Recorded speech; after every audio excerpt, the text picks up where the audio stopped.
चलिए आज हम लोग को पढ़ना है विद्युत धारा। विद्युत धारा किसे कहते हैं? तो आवेश के प्रवाह के दर को ही हम लोग विद्युत धारा कहते हैं। कोई भी चार्ज पार्टिकल में इनकी जितना मात्रा में इनकी आवेश जो होगा प्रवाहित होगा, इनकी उस हम लोग का उसके प्रवाह के दर को हम लोग क्या कहेंगे? विद्युत धारा कहते हैं। ठीक है ना। तो विद्युत धारा लिख लेते हैं। पहले विद्युत धारा किसे कहते हैं? तो विद्युत धारा है ना। विद्युत धारा को बोलते हैं इलेक्ट्रिक करंट।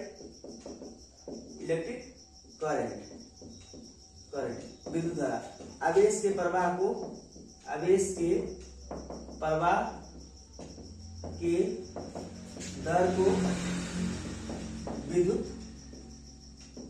धारा कहते हैं।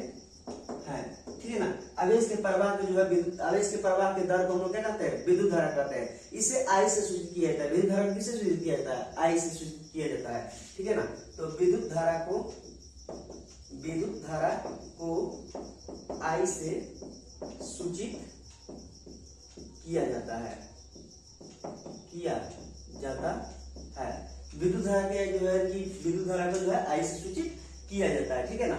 अब देखिए इसमें होता है आई बराबर होता है क्यू बाई टी। आई बराबर में हो जाएगा क्यू बाई टी, यानी आई बराबर में हो जाएगा क्यू बाई टी। होता है कि आवेश बराबर में होता है, विद्युत धारा बराबर में होता है, विद्युत धारा बराबर में आवेश बटा में समय। इसको हम लोग ऐसे भी कह सकते हैं, आवेश बटा समय को हम लोग विद्युत धारा कहते हैं। ठीक है ना। यहाँ से आप लोग एक ऑब्जेक्टिव आएगा आप लोग का आई बराबर में क्यू बाई टी। ठीक है ना। इनकी विद्युत धारा को हम लोग क्या कहते हैं? आई बराबर में हो जाएगा क्यू बाई टी हो जाएगा। अब देखिए आप लोगों को पूछा जाएगा इसमें कि विद्युत धारा का एसआई मात्रक, विद्युत धारा का जो है एसआई मात्रक पूछा जाएगा। तो विद्युत धारा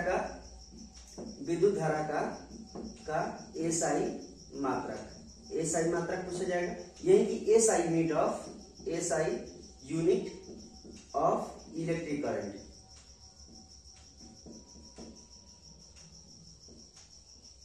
इलेक्ट्रिक करंट बराबर हो जाएगा आवेश बराबर में, देखिए आई बराबर में कितना होता है? Q by T. आवेश बराबर में इनकी आवेश का जो इनकी मात्रक होता है वो कूलम होता है। आवेश का सही मात्रक जो होता है कूलम होता है।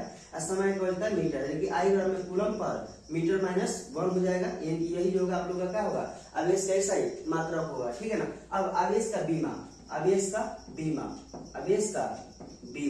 बीमा पूछेगा, ये कि डायमेंशन ऑफ सॉरी इसमें जो है विद्युत धारा का बीमा, विद्युत धारा का बीमा जो होता है वो फार्मूला हम लोग जानते हैं। आई बराबर में कितना होता है? क्यू बाई टी होता है। आई बराबर में हो जाएगा आवेश का जो होता है बीमा होता है आई टी या ए टी। आई टी हो गया आई टी, और समय का जो होता है वह टी होता है। आई से टी से टी कट जाएगा, क्या बचेगा? आई बराबर की आई टी हो जाएगा, आई हो जाएगा आई या ए होता है। इसका जो बीमा होता है आई या ए होता है। ठीक है। विद्युत धारा का जो बीमा होता है आई या ए होता है। यदि आप लोगों से कुछ इसमें से न्यूमेरिकल जो है न्यूमेरिकल टाइप का कुछ क्वेश्चन पूछा जाए, शॉर्ट क्वेश्चन, यदि कहा जाए कि यदि किसी समीकरण में कि 6x² + 2x + 3 बराबर 0, यानी कि समय से कोई चालक जो है कि प्रवाहित धारा कर रही है तो 2 सेकंड के बाद जो इसका जो है धारा का मान निकाले। ठीक है ना। तब क्वेश्चन कर रहे यदि किसी चालक में प्रवाहित आवेश होता है, यदि क्वेश्चन में कहा जाए यदि किसी चालक में प्रवाहित आवेश 6t² + 3t + 2 हो तो 2 सेकंड के बाद प्रवाहित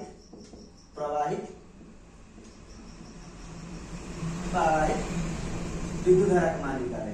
विद्युत धारा का मान निकाले। ठीक है ना। तो इसमें कुछ नहीं करना है। देखिए यहाँ पे, तो यहाँ पे देखिए अल्प कोण की स्थिति में अगर विद्युत धारा का मान पूछता है तो यहाँ पे देखिए आई बराबर क्यू बाई टी होता है।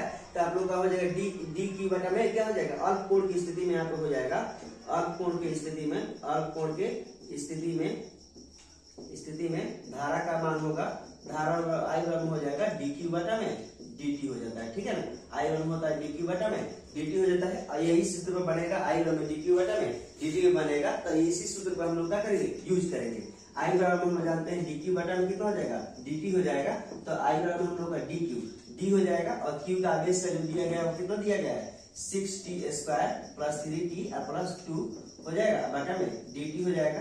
आप डिफरेंशिएशन करना जानते हैं, 6 हो जाएगा ये, और 2 a की गुणा में है ना ये गुणा वाला जो होगा वो नीचे आ जाएगा और टी में से 2 में से क्या हो जाएगा, 1 घट जाएगा, प्लस 3 और 3t इसमें पावर में से घट जाएगा, ठीक है ना। इनकी पावर में कुछ भी नहीं तो 1 है, 1 जो है एक जो है गुणा में आने से कोई अंतर पड़ने वाला नहीं है, इसीलिए यहाँ पे इसको हम लोग नहीं लिखे यहाँ पे। और पावर में हमने क्या कर दिया, घटा दिया, अब प्लस 2 हो जाएगा। तो 2 का जो है इसमें 2 का डिफरेंशिएशन होता है वह 0 होता है, क्योंकि किसी भी संख्या का डिफरेंशिएशन करेंगे, अवकलन करेंगे तो उसका मान जो होगा वह 0 ही आएगा।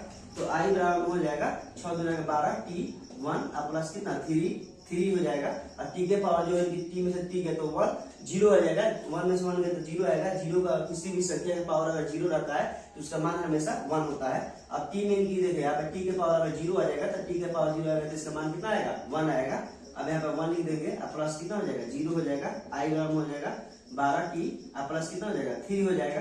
अब क्या है इसमें इनकी विद्युत धारा का जो टी अगर रखना है, इनकी 2 सेकंड के बाद इससे प्रवाहित विद्युत धारा का मान निकालना है, तो 2 सेकंड के बाद प्रवाहित धारा का मान निकालना है। तो आई बराबर हम जानते हैं कितना 12t दिया गया है, प्लस कितना दिया गया 3 दिया गया है, तो आई बराबर 12 अब गुणे कितना सेकंड के बाद, तो 2 सेकंड के बाद, तो यहाँ पर कितना रखेंगे 2 और प्लस कितना 3, तो आई बराबर आप लोग हो जाएगा 12 के 24 और प्लस 3, यानी कि आई बराबर हो जाएगा 24 और 3 27 हो जाएगा। इनकी विद्युत धारा का जो इनकी मान आएगा 27 एम्पियर, इनकी 27 हो जाएगा, ठीक है ना, 27 एम्पियर आ जाएगा आप लोग का।